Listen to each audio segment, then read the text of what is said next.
Hi everyone, myself Dr. Milind. I hope everybody has joined today's lecture. आज का यार अपना टॉपिक रहेगा इन्फेक्टिव एंडोकार्डाइटिस। ठीक है, इन्फेक्टिव एंडोकार्डाइटिस क्लिनिकली और as per your NEET PG FMG है ना, इट इज रिलेवेंट। ठीक है, because infective endocarditis has very high mortality rate, और अगर आपने उसको टाइमली डायग्नोज नहीं करा और टाइमली मैनेज नहीं करा तो it can skyrocket, the mortality can skyrocket up to 70%, है ना। So the every MBBS should have a knowledge of this. You will just get to know my point in few minutes why I am focusing so much on this. होता क्या है, देखो आपको पहले infective endocarditis का basic मतलब बता देता हूँ। इन्फेक्टिव एंडोकार्डाइटिस क्या होता है? एंडोकार्डियम मतलब अपनी हार्ट की 3 लेयर होती है, जो सबसे अंदर जिसके अंदर वॉल्स काउंट होते हैं ना। मेरे को ये समझ नहीं आता था यूजी में यार एंडोकार्डियम बोलते किस रहे हैं, तो एंडोकार्डियम मतलब जो अंदर डायरेक्ट ब्लड से कॉन्टेक्ट में है। तो इसमें वॉल्स की कोई पैथोलॉजी होगी, वो भी एंडोकार्डियम की पैथोलॉजी कहलाती है। अब इसके बाद मसल की एक लेयर आती है, मसल की लेयर का जो भी अगर इन्फ्लेमेशन होगा उसको मायोकार्डियम का inflammation, that is known as myocarditis. और उसके बाहर जो pericardium, that is covering of the heart, अगर कवरिंग ऑफ द हार्ट का इन्फ्लेमेशन होगा that is known as pericarditis. ठीक है, तो इन्फेक्टिव एंडोकार्डाइटिस में सिर्फ एंडोकार्डियम इन्वॉल्व होती है, unlike rheumatic fever. Rheumatic fever में the word that you uses pancarditis. Infective endocarditis में और specifically using endocarditis, because endocardium का इन्फ्लेमेशन है तो वॉल और वॉल का म्यूरल, दैट इज वॉल के लिए साइंटिफिक वर्ड होता है म्यूरल, उसका इन्फ्लेमेशन होगा या फिर वॉल्स का इन्फ्लेमेशन होगा। जबकि रूमेटिक फीवर में आपको पैनकार्डाइटिस यू यूज द टर्म, जिसके अंदर मायोकार्डाइटिस, पेरिकार्डाइटिस और एंडोकार्डाइटिस मतलब वेल्वुलर इन्वॉल्वमेंट भी हो सकता है, मसल इन्वॉल्वमेंट भी हो सकता है, और पेरिकार्डियम का इन्वॉल्वमेंट भी हो सकता है। तो that is the gross difference between both of them. अब infective endocarditis is a infective disease unlike rheumatic fever, जिसके अंदर प्राइमरी पैथोलॉजी इन्फेक्शन है, लेकिन कोई बताएगा कौन से टाइप की हाइपर सेंसिटिविटी होती है? रूमेटिक फीवर में टाइप 2 हाइपर सेंसिटिविटी होती है। तो that is a gross difference between both of them, और दोनों का थोड़ा एज ग्रुप भी अलग है। इन्फेक्टिव फीवर की जो एज ग्रुप होती है, इन्फेक्टिव एंडोकार्डाइटिस यूजुअली ये middle age to old age के अंदर होता है, जबकि रूमेटिक फीवर की जो एज होती है that is young age, 5 to 15 years उसकी एज बोली जाती है। ठीक है, तो ये अपना इसमें डिफरेंस हो गया कि एज ग्रुप में क्या डिफरेंस है। ओके, अब अपने बात करते हैं कि इन्फेक्टिव एंडोकार्डाइटिस का कॉज क्या होता है। एक्यूट इन्फेक्टिव एंडोकार्डाइटिस और सब एक्यूट बैक्टीरियल इन्फेक्टिव एंडोकार्डाइटिस, जिसके लिए आप वर्ड यूज करते हो साबे, SABE, और एक होता है एक्यूट बैक्टीरियल एंडोकार्डाइटिस। अपने पास जो कॉमनली आता है दैट इज सब एक्यूट बैक्टीरियल एंडोकार्डाइटिस। दोनों में फर्क क्या है? एक्यूट मतलब इतना पावरफुल ऑर्गेनिज्म था कि उसने पूरा डिस्ट्रक्शन कर दिया और बहुत कम टाइम में कर दिया। तो ये सबसे powerful organism we all know staph aureus. तो एक्यूट एंडोकार्डाइटिस किसके कारण होता है? Infective endocarditis due to staph aureus. और इसके अंदर क्या होएगा, बहुत जल्दी पेशेंट प्रेजेंट करेगा, विद इन 1 वीक का आपके पास आ जाएगा। और ये कॉमनली किस पेशेंट के अंदर होता है? जिसके अंदर ऑलरेडी इम्यूनो कॉम्प्रोमाइज पेशेंट हो गया, और जैसे जिन पेशेंट के अंदर ऑलरेडी वॉल्व डैमेज्ड है उन पेशेंट के अंदर हो गया, तो उनके अंदर क्या होगा? Acute infective endocarditis. या आईवी ड्रग एब्यूजर हो गया, उसमें स्टैफ एपिडर्मिडिस, जो कि अपने स्किन पे नॉर्मली होता है स्टैफ एपिडर्मिडिस, इसीलिए आप कैनुला लगाने से पहले हमेशा स्पिरिट से क्लीन करते हो ताकि वो स्टैफ एपिडर्मिडिस चला जाए। वरना अगर इम्यूनो कॉम्प्रोमाइज पेशेंट है या हाई रिस्क वॉल्व वाला पेशेंट है तो उसके अंदर क्या होगा? उसके अंदर ये स्टैफ एपिडर्मिडिस वीनस सर्कुलेशन से ब्लड में जाके और अपना राइट साइड का इन्फेक्टिव एंडोकार्डाइटिस करा देगा। दूसरा कॉमन कॉज क्या है जो कि कम्युनिटी एक्वायर्ड होता है, वो क्या होता है? स्ट्रेप्टोकोकस। स्ट्रेप्टोकोकस विरिडेंस होता है, जो कि सब एक्यूट बैक्टीरियल एंडोकार्डाइटिस आता है, जिसको कम्युनिटी एक्वायर्ड एंडोकार्डाइटिस भी बोलते हैं। मान लो हॉस्पिटल एक्वायर्ड पूछा जाए तो वो कौन सा होता है? स्टैफ ऑरियस के कारण। मान लो किसी पेशेंट के मैंने यहाँ सेंट्रल लाइन लगा दी लेफ्ट साइड में, या भले राइट साइड में कॉमनली हम लगाते हैं। अब राइट साइड के अंदर वो सेंट्रल लाइन है ना, सब प्लेवियन वेन में जाती है, और subclavian vein ultimately right side of the heart में जा रही है। तो होता क्या है, अगर अनक्लीन प्रोसीजर से लगाया है और पेशेंट इम्यूनो कॉम्प्रोमाइज्ड है, तो मैंने डायरेक्टली बैक्टीरिया स्टैफ एपिडर्मिडिस अब मेरी स्किन से मैंने किस में डाल दिया? हार्ट में इनोकुलेट कर दिया। तो इसलिए इलेक्ट्रोजेनिक या हॉस्पिटल एक्वायर्ड एंडोकार्डाइटिस पूछा जाए तो आपका आंसर होगा स्टैफ ऑरियस। कम्युनिटी एक्वायर्ड पूछा जाए तो आपका आंसर होगा स्ट्रेप्टोकोकस विरिडेंस। थोड़ा सा लाइटर ऑर्गेनिज्म है तो इसमें पेशेंट भी लेट प्रेजेंट करेगा, 2 to 3 वीक्स की हिस्ट्री होगी। ठीक है, now why I am focusing so much on infective endocarditis, because see आप मान लो आप एक पीएचसी पे बैठे हो, आप एक टर्शरी सेंटर पे बैठे हो, आपके पास एक पेशेंट आ रहा है, 50 ईयर ओल्ड पेशेंट है, जिसको मान लो या तो बचपन में रोमेटिक हार्ट डिजीज हुई थी या फिर मान लो उसको प्रोस्थेटिक हार्ट वॉल्व है, और प्रोस्थेटिक हार्ट वॉल्व को आपने सीरियसली लिया नहीं, हिस्ट्री ली नहीं, वो उसके लिए एंटीकोगुलेंट लिया जा रहा है। अब हुआ क्या कि वो पेशेंट 20 दिन से फीवर आ रहा है उसको, और हाई ग्रेड फीवर आ रहा है। बोला डॉक्टर साहब बुखार टूट नहीं रहा, मैंने सब जांचें भी करा ली, मैं सब हॉस्पिटल भी चला गया, और मैंने मलेरिया करा लिया, डेंगू करा लिया, सीबीसी करा लिया, स्क्रब टाइफस करा लिया, ब्रुसेला करा लिया, एवरीथिंग इज नेगेटिव। ठीक है, और वो कम से कम 5-10 फिजिशियन के पास चला गया। व्हाई? द प्रॉब्लम इज कि nobody did a physical examination. ठीक है, physical examination is head to toe examination. तो इन्फेक्टिव एंडोकार्डाइटिस में इफ, देखो इस बात से मैं लेसन से क्या समझाना चाहता हूँ, वो हो सकता है वो 20 दिन बाद आपने भी मिस कर दिया और 30th day that patient had expired. तो it should not happen in this era right now. तो होता क्या है, every fever patient you should auscultate, you should put a step on every fever patient, because tachycardia तो सब fever में होगा, लेकिन एमआर की मरमर आ रही है, फीवर के साथ आ रही है, माइटल रिगर्गिटेशन की मरमर आ रही है, तो you should think of infective endocarditis. तो उस पेशेंट की हो सकता है सीबीसी भी नॉर्मल हो सकता है उसका एम्पीडेंगी भी नॉर्मल हो, ब्रुसेला फीवर का सारा वर्कअप नॉर्मल आएगा, बस ईएसआर सीआरपी बढ़े होंगे। आप सोचोगे एक्सरे करा लिया, सब करा लिया, फीवर का कॉज नहीं मिल रहा, और suddenly in 30th day patient will go in heart failure and patient will die. तो कहने का मतलब आपको हर फीवर के पेशेंट को ऑस्कल्टेट करना है। Infective endocarditis will present with high grade fever with chills, you should auscultate that patient. और आपको एमआर की मरमर आ रही है, you should get. Now the first question I will ask you, मान लो मैं आया आपके पास ओपीडी में, और मैं 20 दिन से फीवर लेके आ रहा हूँ, मैंने थोड़ी मोटी एंटीबायोटिक भी ले ली, पेरीफेरी में स्टेरॉइड भी खा लिया, मैंने मलेरिया डेंगू सबका वर्कअप भी करा लिया, मैंने सेफेक्सिम भी ले ली, मेरा फीवर नहीं टूटा, आपने ऑस्कल्टेट करा, आपको मिला रही तो एमआर की मरमर है, तो यू थॉट ऑफ कि this patient might have infective endocarditis. तो what will your next step? मैं आपको 3 ऑप्शन देता हूँ। फर्स्ट इज आप मेरे को एंटीबायोटिक दोगे, जैसे आपने मेरे को दे दी सेफ्ट्राइजोन प्लस जेंटामाइसिन। सेकंड ऑप्शन है कि आपने मेरी एक ट्रांसथोरेसिक इको, आपने मेरे को बोला इको करा के लाओ। थर्ड ऑप्शन है ब्लड कल्चर करवा के लाओ। एनीबडी, आप चैट में टाइप कर दो, I have off the microphone as of now, I will on it later. तो आप बताओ इन 3 ऑप्शन में से, मैं फीवर के साथ आया हूँ विद आपने न्यू ऑनसेट मर्मर डायग्नोज करी एज ए गुड फिजिशियन, और what will your next step? Will you give me antibiotics, will you take my blood culture, और will you do a transthoracic echo? One answer Bhoomraj ने दिया ट्रांसथोरेसिक eco. और कोई अपना option राय देना चाहेगा? दो यार, ऐसे तो मत डरो, इसमें तो कम से कम बोलो। कल्चर आयुषी और ब्लड कल्चर, बढ़िया यार, है ना, बढ़िया। That is I want to hear and that is what you should do actually. See as a even up till second year of residency ना, I also did that desk यार, sir इसमें मेरे को इन्फेक्टिव एंडोकार्डाइटिस लग रहा है तो eco करवा लेते हैं। नहीं यार, देखो the sensitivity of a transthoracic echo, see mitral valve commonly affected होता है, जो कि अपना कम्युनिटी एक्वायर्ड में होता है। तो मिट्रल वॉल, देखो ये मेरा हर्ट ऐसे सिचुएटेड होता है लाइक दिस, तो mitral valve is most posterior, mitral valve is most posterior. तो ये यूजुअली इको ट्रांसथोरेसिक इको से विजिबल नहीं होता, you should go via oesophagus transthoracic echo, a transesophageal echo you should do for mitral valve. That the sensitivity to diagnose infective endocarditis via transthoracic echo is only 60%, while the sensitivity of a blood culture to detect infective endocarditis is 90 to 95%. So whenever you suspect endocarditis ना, तो आप immediately क्या करोगे? Take his blood culture then give the antibiotics, not the other way around. अब आप सोचोगे यार blood culture के लिए बंदे को इतने सारे ब्लड कल्चर लेने पड़ेंगे, उसको वेट थोड़ा ना करेंगे, सिक थोड़ा ना हो देंगे। You have exactly right question. तो आपको क्या करना होता है, you take 4 blood cultures one blood culture is equal to one set of blood culture, जिसमें एक एरोबिक होता है एक एनारोबिक होता है।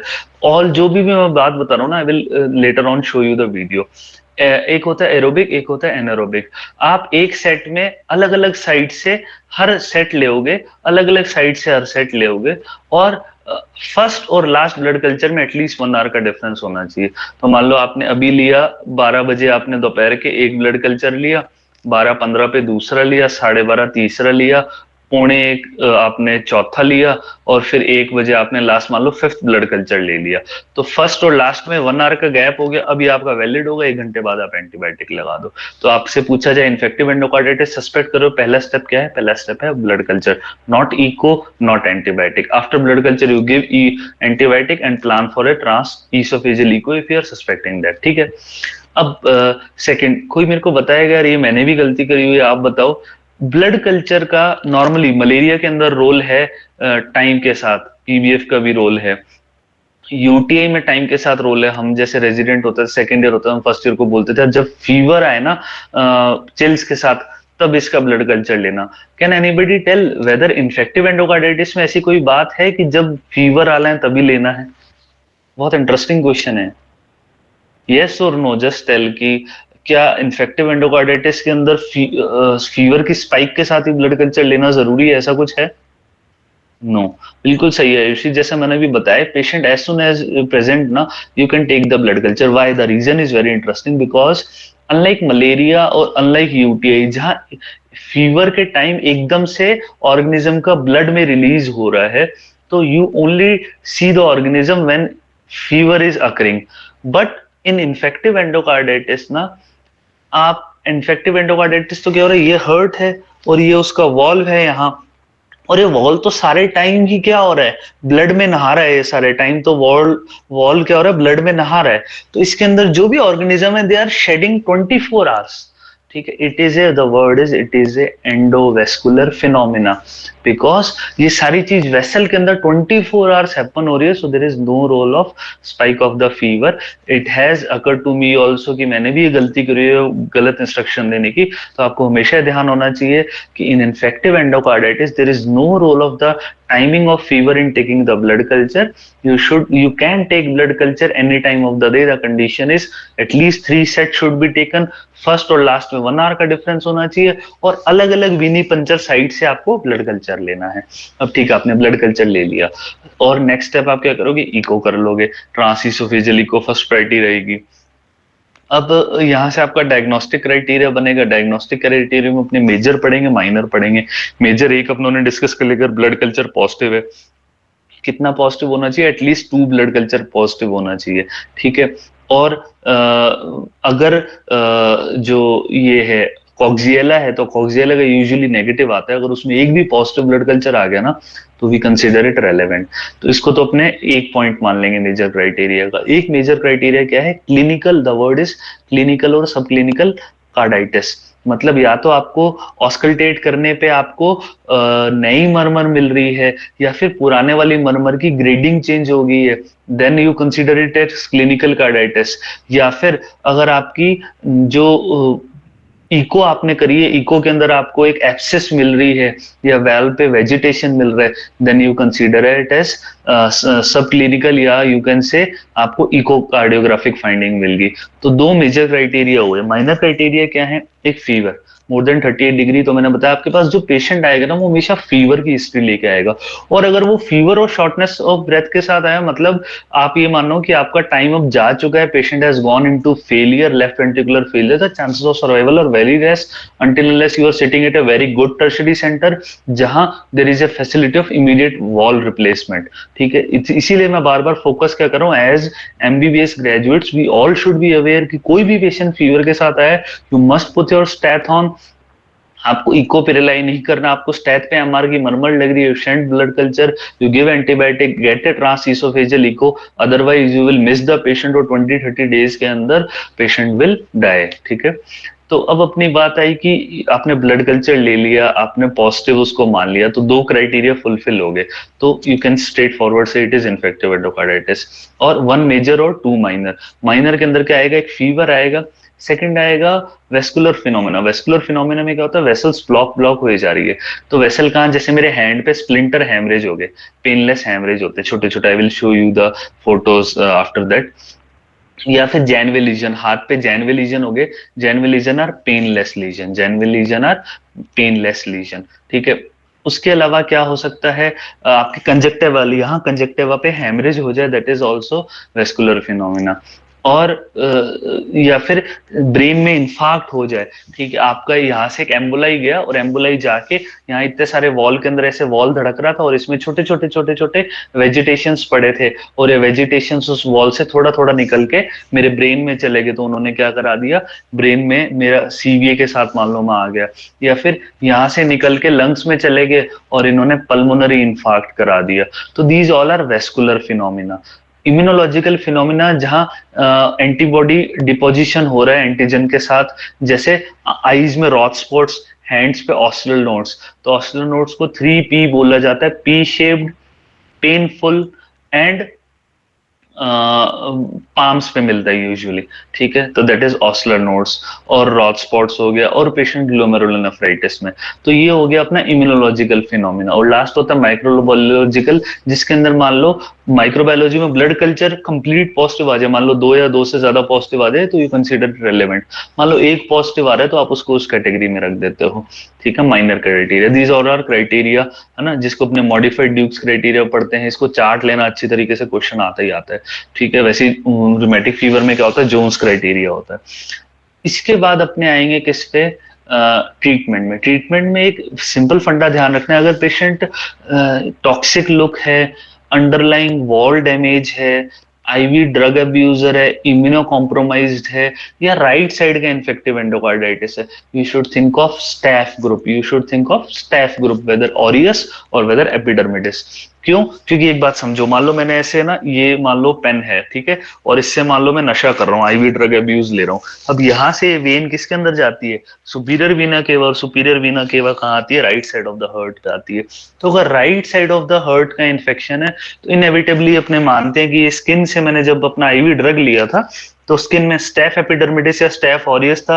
आपको पता होगा micro everybody read, staph epidermidis skin पे नॉर्मल कमेंसल होता है, तो वो भी मेरे हार्ट के अंदर जाके क्या कर सकता है, राइट साइडेड एंडोकार्डाइटिस। तो इनवेरिएबली आप क्या मानते हो, ये पेशेंट स्टैफ का है। तो स्टैफ के लिए you give broad spectrum antibiotic दे लाइक वेंकोमाइसिन प्लस जेंटामाइसिन, ठीक है, वेंको प्लस जेंटा। ये वेंको मरसा को कवर करेगी और जेंटा ग्राम नेगेटिव को कवर करेगी। एक इंपॉर्टेंट क्वेश्चन बताओ, एनीबडी नोज जेंटा क्या ग्राम पॉजिटिव को कवर करती है, यस और no, just type it. Gentamicin aminoglycoside group का है, whether it cover gram positive और नॉट, एनीबडी, यस और नो बता दो, अगर जो पता है वो बता दो, कोई दिक्कत नहीं है। नो, ठीक है यार, मेरे को भी यही लगता था। आवाज सभी को क्लियर आ रही है क्या, आवाज एक बार क्लियर आ रही है, ठीक है। तो होता क्या है यार, अगर वॉल्यूम वगैरह कम हो तो मेरे को बता दें, ठीक है। देखो, होता क्या है कि जेंटामाइसिन अमीनोग्लाइकोसाइड है ना, हमको भी ये लगता था कि ये कुछ भी नहीं कवर करता, सिर्फ ग्राम नेगेटिव को बहुत अच्छा कवरेज देता है। बट ध्यान रखना, gentamicin and amikacin they only cover 1 gram positive, that is very important for all of us, that is MRSA, ठीक है। तो मरसा को एक एंटीबायोटिक जो कवर करते, that we regularly do not know is, that we do not know is gentamicin amikacin. तो इस patient के अंदर वैंको प्लस जेंटा का बहुत अच्छा कॉम्बिनेशन चल रहा है। जेंटा ग्राम नेगेटिव को भी कवर कर रही है और मरसा के लिए 2 ड्रग्स हो गई, एक वैंको और एक जेंटा, ठीक है।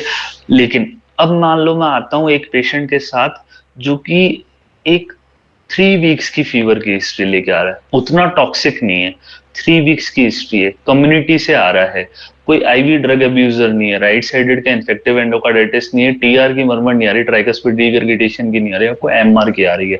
तो you will think of it is a community acquired infective endocarditis, you will think of streptococcus viridans. Now you will give a relatively lighter antibiotic.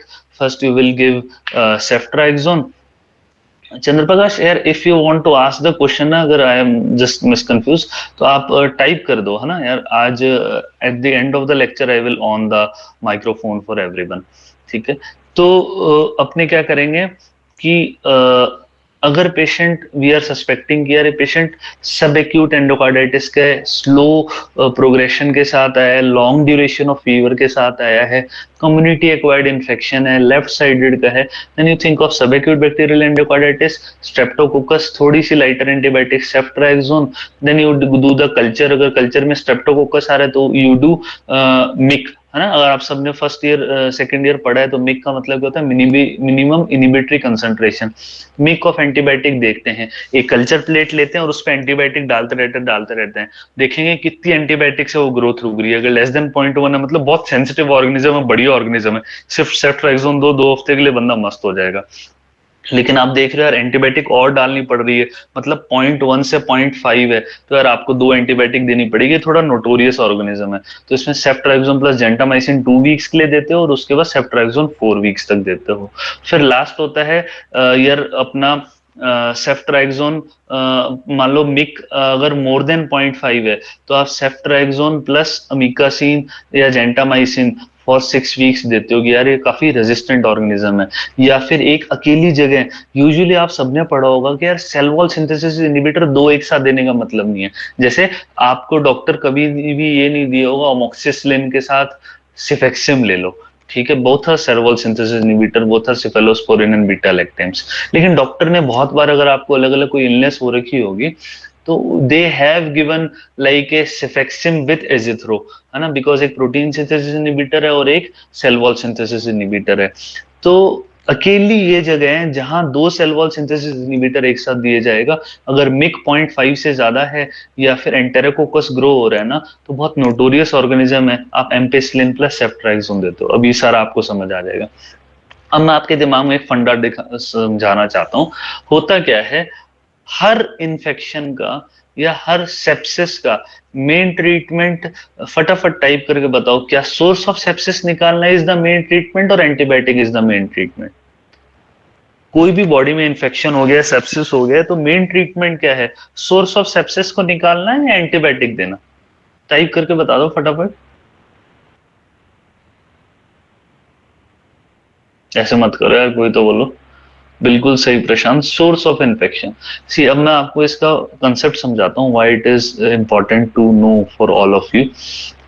देखो होता क्या है यार, जैसे अल्टीमेटली आपसे पूछा जाए यार best treatment for infective endocarditis क्या है, तो आपको बोलना पड़ेगा यार अगर वॉल भी खराब हो गया तो वॉल भी हटा दो ना, ठीक है। जैसे वॉल्व हटाओगे तो पुट ए न्यू वॉल्व, ठीक है, क्योंकि कितनी भी एंटीबायोटिक दे लो उस वॉल को नेचुरल स्टेट पे लाना बहुत मुश्किल है, ठीक है।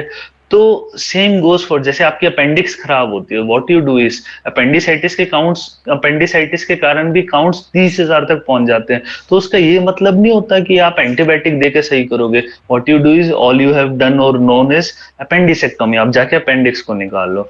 वैसे ही आपके अगर मान लो सेप्टिक आर्थराइटिस हो जाता है और उसके काउंट्स 40,000 आते हैं, तो आप उसको एंटीबायोटिक देते थोड़ा ना रहोगे। अल्टीमेटली एंटीबायोटिक तो दोगे, लेकिन ultimately you go and open the joint, you debride all the dead tissue and if needed you will do the joint replacement. तो कहने का मतलब, if there is source of sepsis, try to find it and try to remove it, that is the ultimate solution. तो इसीलिए आपसे पूछा जाए ideal treatment क्या होगा, यार वॉल रिप्लेस कर दो।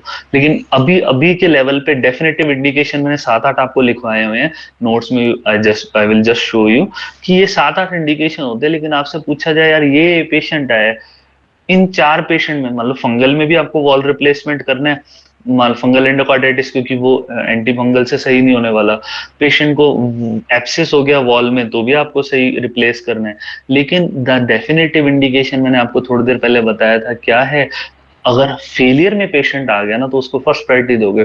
मान लो आप एक रेजिडेंट हो, सेकंड ईयर मेडिसिन रेजिडेंट हो, आप हॉस्पिटल में बैठे हो, इमरजेंसी में बैठे हो, एक पेशेंट आता है 1 मंथ की फीवर की हिस्ट्री के साथ, आपने देखा है टेकिकार्डिया है, एनीमिया है, स्प्लिंटर हेमरेज मिल रहा है फिंगर पे, आपने ऑस्कल्टेट करा, आपने एमआर की मरमर देखी, लेकिन आपको क्रेप्ट्स भी आ रहे हैं, आपको S3 भी आ रही है, इसका मतलब पेशेंट LVF में है। तो आप उसको एडमिट नहीं करोगे, आप कार्डियो वाले बॉस से बात करोगे या सीटीवीएस वालों से आइडियली बात करोगे, कार्डियोथोरेसिक एंड वेस्कुलर सर्जन, की सर यार ये पेशेंट आ रखा है और मेरे को ये इन्फेक्टिव एंडोकार्डाइटिस का लग रहा है विथ फेलियर सर, आप प्लीज इसकी इको करके वॉल रिप्लेस करो। उस पेशेंट को वार्ड में एडमिट करोगे, he will die in 2 to 3 days। ठीक है, तो failure is a definitive indication of valve replacement. ठीक है, फाइनली अपने पढ़ेंगे किन पेशेंट में इन्फेक्टिव एंडोकार्डाइटिस का प्रोफाइलेक्सिस देना है। रेज हैंड एनीबडी, अगर किसी ने कभी डेंटल एक्सट्रैक्शन करवाया, दांत निकलवाए हैं कभी? कोई भी हैंड रेज करके बता दो, दांत किसी ने नहीं निकलवाया यार इतने बंदों में? मैंने तो 4-5 निकलवाए हुए हैं, किसी ने निकलवाया? चलो ठीक है, देखो कई बार एक्सपीरियंस भी काउंट हो जाता है। जैसे whenever you go for dental extraction ना, तो dentist always prescribe you amoxiclav, है ना, invariably they are also trained for that, क्योंकि अपने माना जाता है जैसे as soon as you extract your dental ना, आपके मुंह में कौन सा ऑर्गेनिज्म होते हैं? हैक ऑर्गेनिज्म, HACE के, है ना। इसमें 4 हीमोफिलस ग्रुप भी आएगा, एग्रीगेटो बैक्टीरिया भी आएगा, कार्डियोबैक्टीरियम। इन ग्रुप्स में कॉमन बात क्या होती है? They love the CO2 because they are in our mouth. ठीक है, एंड वो रॉटन टीथ पे बहुत इजीली फाउंड होते हैं। तो मान लो रॉटन टीथ आपके निकाला और डॉक्टर ने आपको एंटीबायोटिक नहीं दी, तो क्या होगा कि यहाँ जो हैक ग्रुप ऑफ ऑर्गेनिज्म था वो डायरेक्ट वीनस सर्कुलेशन में जाएगा और मेरे हार्ट में जाके इन्फेक्टिव एंडोकार्डाइटिस करा देगा, if I am prone to infective endocarditis. और वो 5 केस कौन से होते हैं जो प्रोन होते हैं इन्फेक्टिव एंडोकार्डाइटिस? एक तो जिनके अंदर past history of infective endocarditis है, दूसरा वो पेशेंट जिनमें मेटेलिक वॉल लगा हुआ, आर्टिफिशियल जो भी चीज होगी तो वहां थ्रोम्बस बनने का चांसेस ज्यादा होगा, इन्फेक्शन का चांसेस ज्यादा होगा। तीसरा, मान लो मैं कार्डियक ट्रांसप्लांट का पेशेंट हूँ, मेरा अभी अभी नया दिल निकला है, नया दिल लगाया है मेरे, ठीक है, और मेरे नया दिल लगा हुआ, आर्टिफिशियल दिल लगा हुआ है, तो आपको पता है उसमें क्लॉटिंग के चांसेस ज्यादा होंगे। और मान लो मैंने दांत निकलवाने गया हूँ, तो डॉक्टर को आइडियली मेरे को 30 मिनट्स पहले, ऑपरेशन से पहले, ही शुड गिव मी 2 ग्राम अमोक्सिक्लेव। ठीक है, वैसे ही अगर कंजेनाइटल अनरिपेयर्ड साइनोटिक हार्ट डिजीज का, मान लो एक टॉफ की बच्ची है, 20 साल की है, टॉफ की बच्ची, और उसने अब तक रिपेयर नहीं कराया और वो दांत निकलवाने जाती है, तो एक डेंटिस्ट की ड्यूटी है कि वो उनको क्या प्रिस्क्राइब करे, ऑपरेशन से पहले 30 मिनट्स पहले उसको 2 ग्राम अमोक्सिक्लेव दे। तो that is called infective endocarditis prophylaxis. जीवन भर नहीं लेना। रूमेटिक फीवर में क्या हो रहा था, जीवन भर वो हर हफ्ते में इंजेक्शन लगवाता था। इन्फेक्टिव एंडोकार्डाइटिस में लाइफ लॉन्ग उसको कोई ड्रग नहीं लेनी। जब भी वो कोई ऐसा प्रोसीजर कराएगा, जैसे मान लो लेप्रोटोमी करा रहा है या फिर डेंटल एक्सट्रैक्शन करा रहा है या फिर बाउल की कोई सर्जरी करा रहा है, तो उस दौरान उसको क्या है, बैक्टीरिया हो सकता है, स्किन के बैक्टीरिया, माउथ के HACEK group of organism can go inside his blood vessel, inside his heart, then he needs IV और ओरल एंटीबायोटिक। ठीक है, अब अपना कंटेंट लगभग पूरा हो गया। I will show you the videos now. आप एक बार हैंड रेस करके बताओ, स्पीड ज्यादा तो नहीं है? सबको अब तक जो बात बताई वो क्लियर तो समझ आ गई? ठीक है यार, स्पीड ज्यादा हो तो यार मेरे को बता देना, अगर किसी को टफ लगे तो। अभी आप लोगों को मैं ये दिखा दूंगा नोट्स, फिर आपके लिए सब इजी हो जाएगा। तो ये मैंने अभी मोटा मोटा बताया कि इन्फेक्टिव एंडोकार्डाइटिस को मिस नहीं करना। फीवर के साथ आएगा, ऑस्कल्टेट करना, यू फिर suspect, go for blood culture, go for antibiotics, go for transoesophageal echo, see all the signs of infective endocarditis clinically. आप कंजक्टिवल हैमरेज देख सकते हो, आप एनीमिया देख सकते हो, आप स्प्लिंटर हैमरेज देख सकते हो, जेनवे लीजन देख सकते हो, ऑस्लर नोड्स देख सकते हो, ऑस्कल्टेट कर सकते हो। These all are the signs of infective endocarditis. ठीक है, और एग्रेसिवली मैनेज करना है। Failure is the definitive indication of valve replacement. Antibiotics acute के लिए you should go for vanco and genta. In a subacute patient you will go for ceftriaxone and ampicillin. और culture negative कौन से होते हैं? Ella sisters. Ella sisters are culture negative, Coxiella, Brucella, Bartonella, Eikenella, these are culture negative organisms. इनके लिए आप serology कराते हो, IgG IgM देखते हो।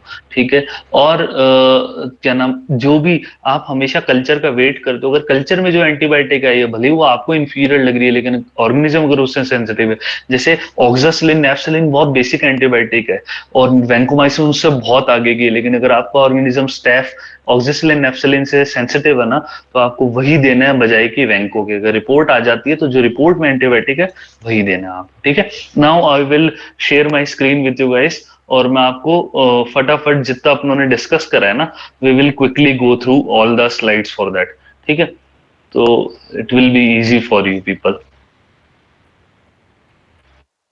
ये देखो यार, देखो अब इसके अंदर अपने देखेंगे यार, सबसे पहले ये देखो, ये अपना ऊपर लेफ्ट एट्रियम है, दिखाई दे रहा है? ये एट्रियम है ना? इस डायग्राम की तरफ देखो, ये एट्रियम है, और इसके अंदर ये आपको इतनी बीफी सी रेड कलर की वेंट्रिकुलर वॉल दिखाई दे रही है, ठीक है? और ये जो बीच में है वॉल्स है ये सारे, ये कॉर्डा टेंडिनी है। ये क्या है? कॉर्डा टेंडिनी। इसके ऊपर देखो एंडोकार्डाइटिस हो रखा है, ये इन्फेक्टिव एंडोकार्डाइटिस के वेजिटेशन है, लार्ज वेजिटेशन है, ठीक है? अब इन्फेक्टिव एंडोकार्डाइटिस कल्चर पॉजिटिव हो सकता है, कल्चर नेगेटिव हो सकता है। इसमें सिर्फ एंडोकार्डाइटिस ही हो रहा है, अनलाइक रूमेटिक फीवर जहां पैनकार्डाइटिस हो रहा था, ऑल थ्री लेयर इन्वॉल्व हो रही थी, जैसे पेरिकार्डाइटिस, मायोकार्डाइटिस और एंडोकार्डाइटिस। इन्फेक्टिव एंडोकार्डाइटिस में अब ये बातें अपनों ने डिस्कस कर ली थी, देख लो। बैक्टीरियल हो सकता है, फंगल हो सकता है। फंगल तो दो ही है, कौन कौन से? एक अपना साल्मोन, एक अपना कैंडिडा, ठीक है, दूसरा एस्परजिलस। मेन आता है बैक्टीरियल। बैक्टीरियल मान लो प्रोस्थेटिक वॉल में तो देखो हर कोई चिंदी बैक्टीरिया भी आके हरकत करा जाएगा, जैसे विरिडेंस है, छोटा मोटा बैक्टीरिया है। स्टेफ एपिडर्मिडिस आपकी स्किन पे शांति से पड़ा हुआ है, आप सबने कितनी बार कैनुला लगवाया होगा, लेकिन आपको सबको एंडोकार्डाइटिस नहीं हुआ, क्यों? क्योंकि आपके स्किन पे स्टेफ एपिडर्मिडिस तो था, लेकिन आपके अंदर प्रोस्थेटिक वॉल नहीं था, आपका नेटिव वॉल था, तो कुछ उखाड़ नहीं पाया। लेकिन नेटिव वॉल के अंदर कॉमन ऑर्गेनिज्म कौन से करा देते हैं? स्टेफ ऑरियस, जो कि अपने में भी ऐसी तैसी करा सकता है, क्योंकि इट इज वेरी नोटोरियस, ठीक है? और स्ट्रेप्टोकोकस बोविस, ठीक है? और विरिडेंस भी करा सकता है, ठीक है? अब हैक ग्रुप ऑफ ऑर्गेनिज्म ये कराते हैं, देखो सारी एला सिस्टर, हैक और fungi, these all are make culture negative. Culture negative most common is Coxiella. तो आपसे पूछा जाए कल्चर नेगेटिव में मोस्ट कॉमन कौन सा है? कॉक्सियला, ठीक है? इन सब में किसकी जरूरत पड़ती है? सीरोलॉजी की, क्योंकि आप इसमें कल्चर नेगेटिव आएगा, क्योंकि ये एटिपिकल ऑर्गेनिज्म है, नॉर्मली ग्रो नहीं होते कल्चर पे। आईवी ड्रग एब्यूजर है, तो मैंने बताया था उसमें स्टैफ ऑरियस इन्फेक्ट करेगा। ऑलरेडी प्रोस्थेसिस लगा हुआ है, तो छोटा मोटा चिंदी बंदा भी आके हरकत कर जाएगा, तो स्टैफ एपिडर्मिटिस, ग्राम नेगेटिव बेसिलस, ये सब आ सकते हैं। और फंगल में कौन सा अपने दो डिस्कस कर देते, कैंडिडा और एस्परजिलस। है group of organism, everybody knows, ये सब उसके नाम है, लेकिन इन सब की खास बात क्या है? They all love CO2, they all are in your mouth, ठीक है? And they all are found in rotten teeth. तो जैसे ही आपका दांत खराब हुआ, आप डेंटिस्ट के पास डेंटल एक्सट्रैक्शन कराने गए, तो it will go from your mouth to your heart. Pathophysiology क्या है इन्फेक्टिव एंडोकार्डाइटिस की? पैथोफिजियोलॉजी क्या है?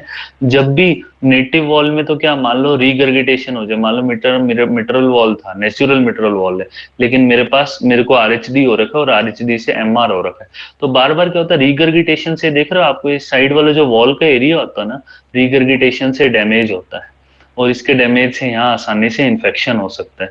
तो increase endocardium damage, increase risk of infection.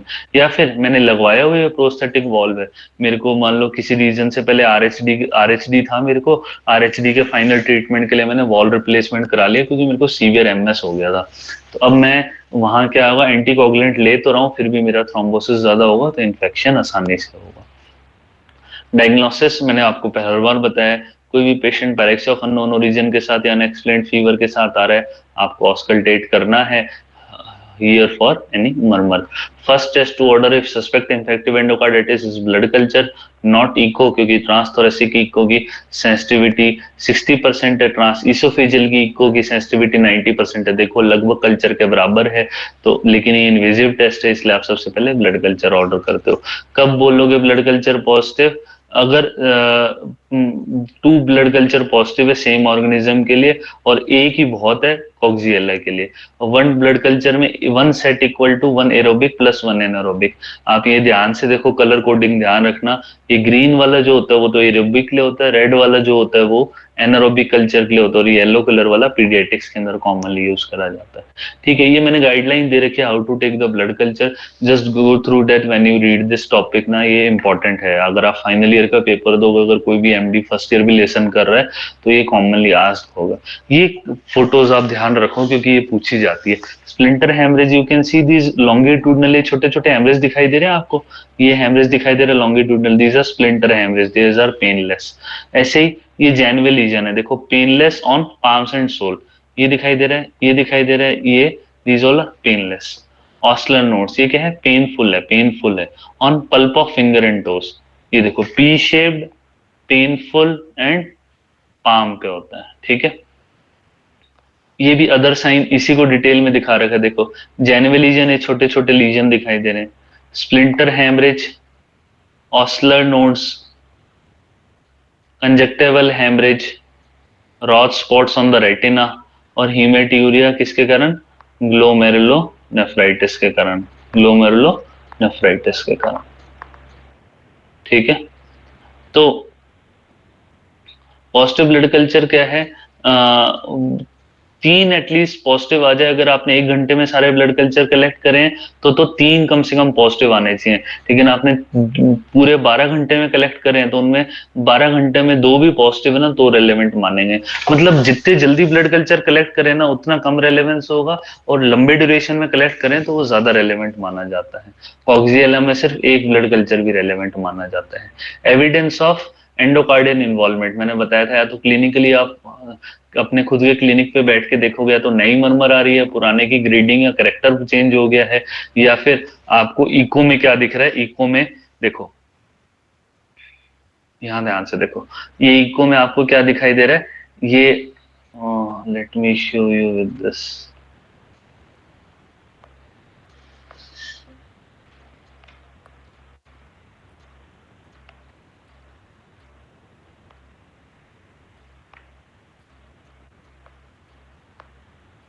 ये देखो, ये रेड कलर पे ध्यान दो, ये देखो, ये आपको वेजिटेशन दिखाई दे रही है, ये ऊपर पूरा एलए है, ये नीचे एलवी है। ठीक है, और ये बीच में मिट्रल वॉल्व है, ये बीच में मिट्रल वॉल्व है, तो ये ऊपर छोटा सा क्या दिखाई दे रहा है, वेजिटेशन, ये छोटा सा क्या दिखाई दे रहा है, वेजिटेशन। तो ये स्टेफ ऑरियस का कॉमन इन्फेक्शन है। ठीक है, तो अब आप इको के अंदर क्या देख सकते हो, ये क्या हो गया, वेट अ सेकेंड यार,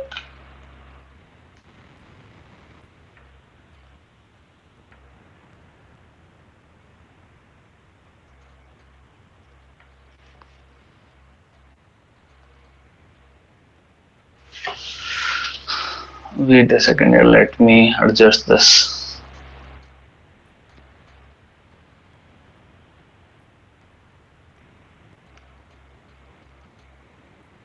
ठीक है ना।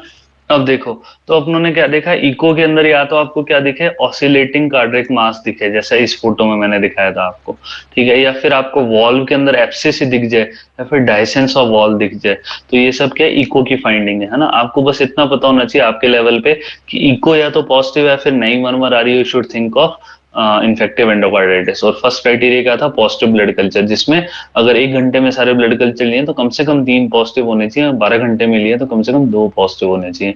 प्री डिस्पोजिंग फैक्टर, अब ये वहां बहुत इंटरेस्टिंग बात बताता हूँ। देखो, जैसे मैं अभी रह रहा हूँ गंगानगर एरिया में, तो गंगानगर में आईवी ड्रग अब्यूजर, पंजाब के पास एरिया, सबने उड़ता पंजाब देखी होगी, यहाँ आईवी ड्रग अब्यूज बहुत कॉमन है। ठीक है, तो यहाँ तो हमको इन्फेक्टिव एंडोकार्डाइटिस देखने को मिल जाता है, लेकिन अब मान लो आप जैसे जयपुर बैठे हो, है ना, जहाँ आईवी ड्रग अब्यूज उतना ज्यादा नहीं है, तो वहां ये किन पेशेंट में मिलेगा। सी यहाँ मैंने देखो फोटो दिखा रखी है, प्री माइनर क्राइटेरिया में पेशेंट या तो रिस्क फैक्टर का है, जैसे मैंने बताया था congenital cyanotic heart disease, pre disposing heart disease का है, कंजेनाइटल साइनोटिक हार्ट डिजीज का पेशेंट है। ठीक है, वो भी इसके अंदर काउंट होगा। और क्या, रूमेटिक फीवर का पहले पेशेंट है, या आईवी ड्रग अब्यूजर है। लास्ट एग्जांपल मैं ले रहा हूँ सीकेडी ऑन एमएचडी, इसको समझो। देखो, ये बेचारा हीमोडायलिसिस का पेशेंट है, जो हर हफ्ते 2 बार अपने वेन्स और आर्टरीज के एवी फिस्टुला के अंदर नीडल डलवाता है। देखो, हर बार टू एंड फ्रो डायरेक्शन में आप नीडल डलवाते हैं, और हर हफ्ते में 2 बार ये पेशेंट डायलिसिस कराना चाहता है। तो भले ही वो बेचारा हॉस्पिटल में आके अच्छे से एसेप्टिक टेक्निक में करा रहा है, लेकिन इसका जो पैटर्न है वो कैसे आईवी ड्रग अब्यूजर जैसा, आईवी ड्रग अब्यूजर भी हफ्ते में 2 एक बार क्या ले रहा है, इंजेक्शन लगा रहा है। तो यहाँ क्या हो रहा है, मल्टीपल इंजेक्शन साइट से, even though patient has good asepsis, है ना, patient is not consuming anything, लेकिन पेशेंट सीकेडी का ऑलरेडी इम्यूनो कॉम्प्रोमाइज्ड है। तो ये जो बार बार इंजेक्शन लग रहे हैं हर हफ्ते में 2 बार, तो सीकेडी का पेशेंट आपके पास फीवर के साथ है, आपको पास आईवी ड्रग एब्यूजर फीवर के साथ आ रहा है, आपको हमेशा स्टेथ लगाना है, इन्फेक्टिव एंडोकार्डाइटिस रूल आउट करना है। ऐसे ही अगर आपके पास एक सीकेडी का पेशेंट, क्रॉनिक किडनी डिजीज का पेशेंट जिसका हफ्ते में 2 बार डायलिसिस होता है, वो आता है कि डॉक्टर साहब मेरे को फीवर आ रहा है, you should invariably think of, you should think of infective endocarditis, क्योंकि इसके 2 क्राइटेरिया फुलफिल हो रहे हैं। देखो 2 माइनर फुलफिल हो गए, एक सीकेडी फुल हो गया या फिर आईवी ड्रग एब्यूजर फिल हो गया, और दूसरा फीवर फुलफिल हो गया, 2 माइनर क्राइटेरिया फुलफिल हो गए। और अगर आपने ऑस्कल्टेट करा, यू कैन फाइंड मरमर। तो आपको हमेशा हमेशा ऐसे पेशेंट में इन्फेक्टिव एंडोकार्डाइटिस रूल आउट करे बिना उसको घर पे नहीं भेजना, ब्लड कल्चर, एंटीबायोटिक और इको करनी है। वेस्कुलर फिनोमेना मैंने आपको एग्जांपल दिए थे, मान लो ये वेजिटेशन ऊपर ब्रेन में चले जाएंगे तो सीवीए कराएंगे, लंग में चले जाएंगे तो पल्मोनरी इन्फार्क्ट कराएंगे, एओर्टिक एन्यूरिज्म, एओर्टा में चले जाएंगे तो माइकोटिक एन्यूरिज्म कराएंगे, हेमरेज भी करा सकते हैं, कंजक्टिवल हेमरेज भी करा सकते हैं, स्प्लिंटर हेमरेज भी, और जेनवल लीजन। ये सब क्या थे, ये सारे वेस्कुलर फिनोमेना पेनलेस है। इम्यूनोलॉजिकल फिनोमिना में क्या था, ग्लोमेरुलर नेफ्राइटिस हो सकता है, इसीलिए देखो इस डायग्राम में इसने क्या बना रखा था, लाल रंग का यूरिन बना रखा था। ठीक है, उसके अलावा क्या हो सकता है, ऑस्लर nodes, I have multiple time explain you, P shaped palms painful, rod spots और फॉल्स पॉजिटिव आरए फैक्टर। इसीलिए मैं बार बार आप सबको एक ही बात बोलता हूँ, मरीज ट्रीट करना आना चाहिए, रिपोर्ट ट्रीट नहीं करना आना चाहिए। पता चले पेशेंट फीवर के पास आया, कोई जॉइंट पेन की हिस्ट्री नहीं है, आरए फैक्टर पॉजिटिव आया, आपने रूमेटॉइड आर्थराइटिस का ट्रीटमेंट देकर भेज दिया, आपने सोचा फीवर तो आरए में भी आता है। नहीं यार, उस अगर वो मेल पेशेंट है, आरए की चांसेस वैसे भी कम है, वो सिर्फ फीवर लेके आ रहा है, जॉइंट पेन नहीं लेके आ रहा, तो आपको दिमाग में पता होनी चाहिए कि ये फॉल्स पॉजिटिव आरए हो सकता है, किसके कारण, इन्फेक्टिव एंडोकार्डाइटिस के कारण। उस पेशेंट का एंटीसीसीपी कराओगे तो नेगेटिव आएगा। Anti CCP is more specific than RA for rheumatoid arthritis. ठीक है, फिर लास्ट माइनर क्राइटेरिया क्या होता है, microbiological evidence not meeting the major criteria. ठीक है, जैसे ए कल्चर पॉजिटिव आ गया। ठीक है, फिर टाइप्स ऑफ इन्फेक्टिव एंडोकार्डाइटिस कौन सा, एक्यूट, ये तो मैंने बताया था, टॉक्सिक होएगा, डिस्ट्रक्टिव होगा, नॉर्मल वाले की भी ऐसी तैसी कर देगा और बहुत स्ट्रॉन्ग ऑर्गेनिज्म आएगा, स्टैफ ऑरियस। तो ये देखो मैंने बताया था इसका प्रोग्नोसिस पुअर है, 50% पेशेंट कई दिनों में एक्सपायर होते हैं अगर अनडायग्नोज रह जाए तो।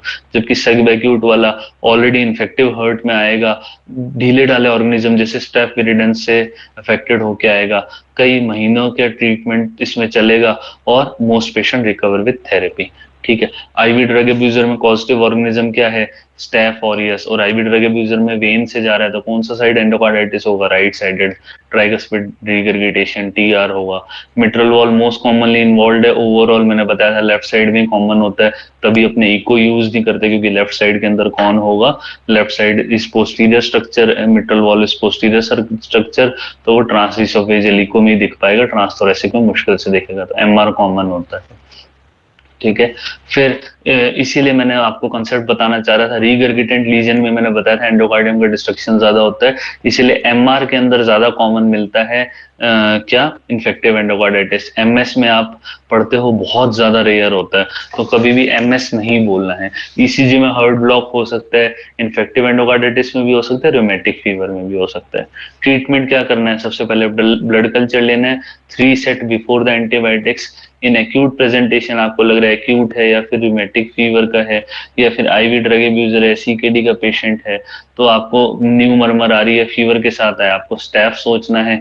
एम्पेरिकल मैंने बताया, वैंको प्लस जेंटा देना, अकेली जेंटामाइसिन ऐसी है जो मरसा को कवर करती है अमीनोग्लाइकोसाइड में, नॉर्मली अमीनोग्लाइकोसाइड सिर्फ ग्राम नेगेटिव को कवर करती है। ठीक है, फिर यार ये क्या हो रहा है बार बार आज,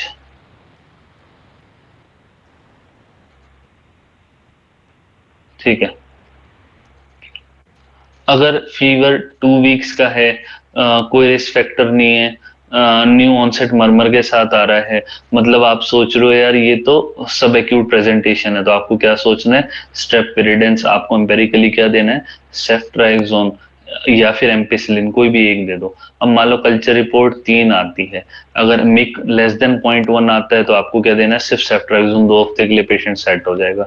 अगर मिक 0.1 टू 0.5 है तो मतलब थोड़ा सा नोटोरियस ऑर्गेनिज्म है, 2 एंटीबायोटिक दे दो 2 हफ्तों के लिए, फॉलोड बाय 4 वीक्स ऑफ सेफ्ट्राइक्सोन। अगर मोर देन 0.5 है तो मतलब काफी नोटोरियस ऑर्गेनिज्म है, आपको 2 एंटीबायोटिक, सेफ्ट्राइक्सोन और एम्पिसिलिन 6 हफ्तों के लिए देना पड़ेगा। ठीक है। फिर ये बहुत अजीब बात है क्योंकि दोनों सेल वॉल सिंथेसिस इनिबिटर है, ये बहुत रेयर चीज है। नॉर्मली आप कभी भी 2 सेल वॉल सिंथेसिस इनिबिटर एक साथ नहीं यूज करोगे, यहाँ यूज करोगे।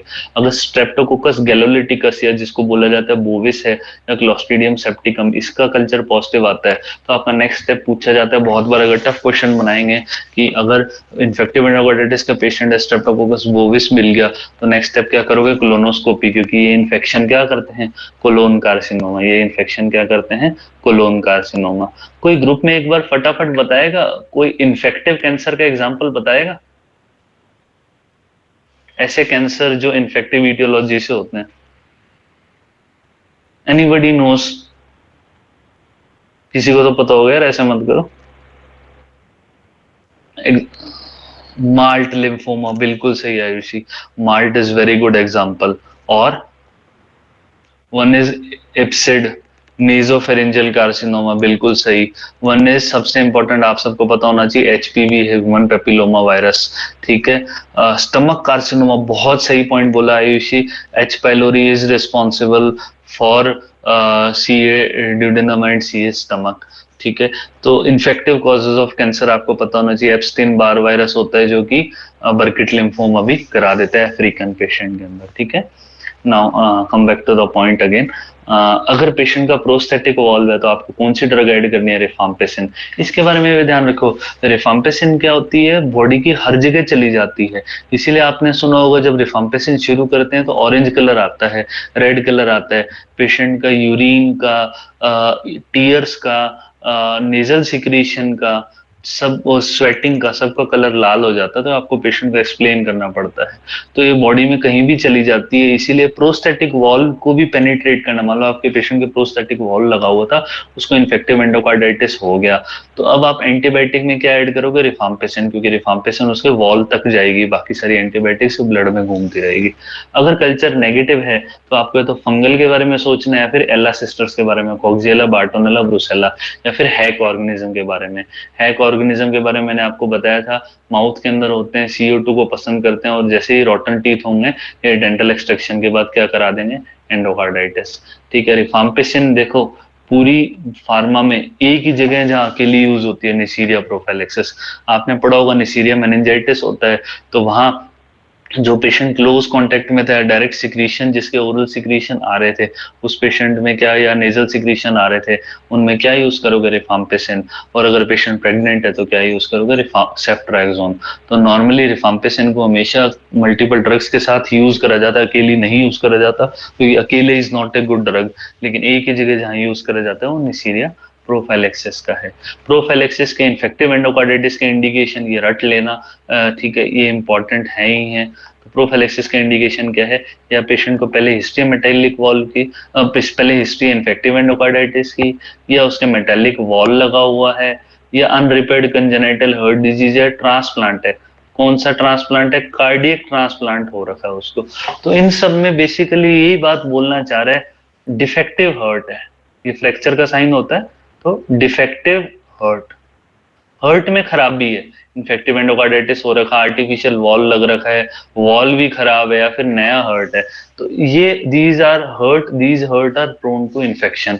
और आप ऐसी सर्जरी करो जिसमें इन्फेक्शन हो, जैसे डेंटल एक्सट्रैक्शन, जैसे इन्फेक्टेड बाउल की सर्जरी और इन्फेक्टेड ब्लैडर की सर्जरी। क्या यूज करना है, सर्जरी से आधे घंटे पहले 2 ग्राम सेफ्ट्राइग एमोक्सिक्लेव दे दो, आधे घंटे पहले, इन्हीं पेशेंट में। अब ऐसे मान लो आप और मैं डेंटल एक्सट्रैक्शन कराने जाते हैं ना, तो डेंटिस्ट आपको एमोक्सिक्लेव ना दे तो भी इट चलेगा, मतलब आपका काम चल जाएगा। लेकिन अगर पेशेंट मेटेलिक वॉल का और उसको वो डेंटल एक्सट्रैक्शन के टाइम अमोक्सिक्लेव ना देना, तो उस पेशेंट के इन्फेक्टिव एंडोकार्डाइटिस हो जाएगा, ही मे डाई इन 1 मंथ। ठीक है, तो सॉरी, तो आपको 2 ग्राम अमोक्सिक्लेव दे देना है। अगर पेशेंट एलर्जिक है पेनिसिलिन से, तो आपको क्लिंडामाइसिन 600 mg दे दो, या एजिथ्रो दे दो, या अमोक्सिक्लेव दे दो। अगर बाउल ब्लैडर की सर्जरी कर रहे हैं, तो अपने को थोड़ा सा डेंटल एक्सट्रैक्शन से ज्यादा एग्रेसिव चलना पड़ेगा। आप 2 एंटीबायोटिक देते हो, एम्पिसिलिन प्लस जेंटामाइसिन प्रोफाइलेक्सिस के लिए, क्योंकि आप मानते हो यार इसमें और ज्यादा कॉन्टेमिनेशन होगा। क्योंकि बाउल, अभी देखो, बाउल और ब्लैडर दोनों के अंदर ही कौन से ऑर्गेनिज्म होते हैं, ग्राम नेगेटिव, है ना। इसीलिए जब आपका दस्त लगते हैं, बाउल खराब होता है, तो ओफ्लोक्सासिन नोनिडाजोल लेते हो, जिसमें ओफ्लोक्सासिन ग्राम नेगेटिव को करता है।